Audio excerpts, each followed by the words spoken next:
எப்பயுமே இந்த திருமண தடை ஏற்படுவதற்கு சில காரணங்கள் உண்டு.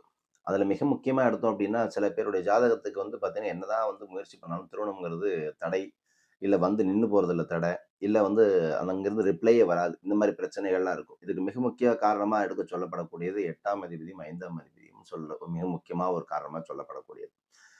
இப்ப 41 வயதில திருமணம் அப்படிங்கிற சில பேருக்குலாம் நடக்கும். 40 வயசுக்கு மேல 41 வயசுக்கு மேல இவங்களுக்குலாம் நடக்குது அப்படின்னா, அவங்களுக்கு பாருங்க 5ஆம் அதிபதி இல்ல அப்படின்னா 8ஆம் அதிபதி இந்த செவ்வாய் சேரும் பொழுதோ, இல்ல செவ்வாய் சனி பார்வை பெற்றுருச்சு அப்படின்னாவே, அவங்களுக்கு கண்டிப்பாக இந்த உச்சம் இந்த மாரி சனி ஆட்சி, இந்த மாரி உச்சம் பெறும்போதெல்லாம் என்ன ஆகும் அப்படின்னா 40, 41 வயசுக்கு மேல தான் திருமணம்ங்கிறது நடக்க ஆரம்பிக்கும்.